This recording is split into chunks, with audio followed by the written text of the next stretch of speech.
एक घने जंगल में जहां पेड़ों की छांव में धूप छनकर आती थी, नंदिनी नाम की एक छोटी हिरनी रहती थी।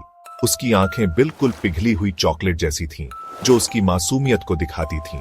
जंगल उसका घर था, आवाजों और नजारों से भरा, जो उसके दिनों को खुशियों से भर देता था। नंदिनी अपना दिन लंबे घास में खेलते हुए बिताती। उसके खुर जमीन को छूते भी नहीं थे। वो नजाकत की मूरत थी। उसकी हर अदा कुदरत के हुस्न का सबूत थी। जंगल उसे उसकी जरूरत की हर चीज देता था। हरे भरे मैदान उसे खाना देते थे और ठंडी साफ नदियां उसकी प्यास बुझाती थीं। ये सादी कहुशियों वाली जिंदगी थी, पर नंदिनी के लिए ये बिल्कुल परफेक्ट थी। लेकिन उसे क्या पता था, उसकी ये खूबसूरत दुनिया हमेशा के लिए बदलने वाली थी। एक दिन जब नंदिनी एक सुनसान मैदान में चल रही थी, एक धीमी गुर्राहट ने उसकी रूह कंपा दी। उसका सर ऊपर उठा, उसके नथुने फड़कने लगे जब उसे एक ऐसी गंध आई जिससे उसका दिल तेजी से धड़कने लगा। एक शिकारी जानवर की गंध। और तभी झाड़ियों से निकलकर आया वीर, एक शानदार शेर जिसकी अय्याल सोने जैसी चमक रही थी। उसकी अंबर जैसी आंखें, जो आमतौर पर शिकार के रोमांच से जलती रहती थीं, नंदिनी की डरी हुई निगाहों से मिलते ही एक अजीब सी कोमलता से भर गई। डर नंदिनी की रगों में दौड़ गया। उसका मन कह रहा था कि वो भाग जाए, खुद को इस खूंखार शिकारी से जितना दूर हो सके उतना दूर कर दे। लेकिन वीर की निगाहों में कुछ ऐसा था जिसने उसे बांध रखा था। वो पहले कभी किसी शिकारी के इतने करीब नहीं आई थी। उसका आकार डरावना था, उसकी ताकत बेमिसाल। फिर भी उसके चारों ओर एक शांति थी, एक अजीब सी ताकत जो उसके खतरनाक नाम को झुठला रही थी। नंदिनी को हैरानी हुई। वीर ने उस पर हमला नहीं किया।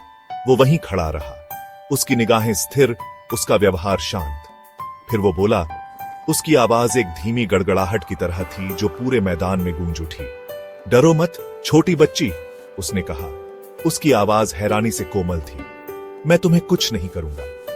उसके शब्द, जो उनकी अलग अलग प्रजातियों से परे एक भाषा में कहे गए थे, नंदिनी के डर को कम करते लगे। उसने अपना सर झुकाया, अपने सामने खड़े शेर को देखते हुए। वो अब तक मिले किसी भी शिकारी से अलग था। दिन हफ्तों में बदल गए और उनकी ये अनोखी मुलाकातें और ज्यादा होने लगी। नंदिनी का शुरुआती डर अब उत्सुकता में बदल गया, फिर एक झिझक भरे विश्वास में। वो वीर की शांत ताकत, उसकी समझदारी और उसके रौबीले रूप के नीचे छिपे हुए कोमल हास्य की तरफ खींची चली गई। उनकी ये अजीब दोस्ती किसी से छिपी नहीं रही। शेर और हिरनी की बातें जंगल में आग की तरह फैल गईं। कुछ जानवर हैरान थे, कुछ को शक था। कुदरत का नियम ही उल्टा हो गया लग रहा था। वीर के झुंड की शेरनियां शक की निगाह से देखती थीं। उन्हें समझ नहीं आ रहा था कि उनका सरदार अपना समय एक ऐसे जानवर के साथ क्यों बिता रहा है जो उनका शिकार होना चाहिए था। वो आपस में बातें करती, उनकी फुसफुसाहट हवा में उड़ती जाती। वो अपना समय उसके साथ क्यों बर्बाद कर रहा है? एक फुफकारती। वो खाने के अलावा कुछ नहीं है, दूसरी जवाब देती। लेकिन वीर ने उनकी बातों पर ध्यान नहीं दिया। उसे नंदिनी में कुछ खास मिला था, एक ऐसा रिश्ता जो कुदरत के नियमों से भी गहरा था। एक दिन जंगल में एक नई गंध आई, एक खतरनाक गंध, इंसान की गंध। एक शिकारी उनके इलाके में घुस आया था। उसका दिल लालच से भरा हुआ, उसकी निगाहें एक बड़ी ट्रॉफी पर टिकी हुई। खतरे से अनजान नंदिनी धूप में चल रही थी। तभी शिकारी ने हमला किया। उसका फंदा हवा में घूमता हुआ नंदिनी के पैर में फंस गया। उसकी डरी हुई चीखें हवा में गूंज उठी, जो वीर के कानों तक पहुंच गईं। जब वो एक पेड़ की छाया में आराम कर रहा था, उसने उसकी आवाज में डर पहचान लिया और उछलकर खड़ा हो गया।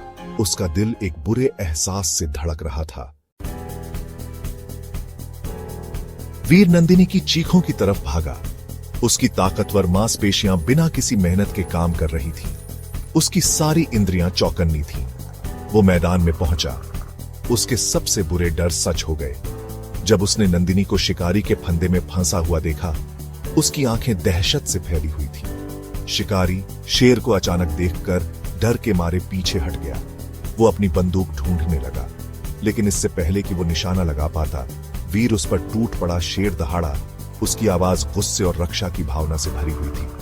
अपने ताकतवर पंजे के एक वार से वीर ने शिकारी की बंदूक उड़ा दी। शिकारी हार मानकर भाग खड़ा हुआ। उसका लालच शेर के गुस्से के सामने गायब हो गया। वीर ने अपना ध्यान नंदिनी की तरफ किया। उसका दिल उसके डर को देखकर दुखी हो रहा था। वो उसके पास गया। उसकी हरकतें कोमल थीं, जैसे वो उसे दिलासा दे रहा हो।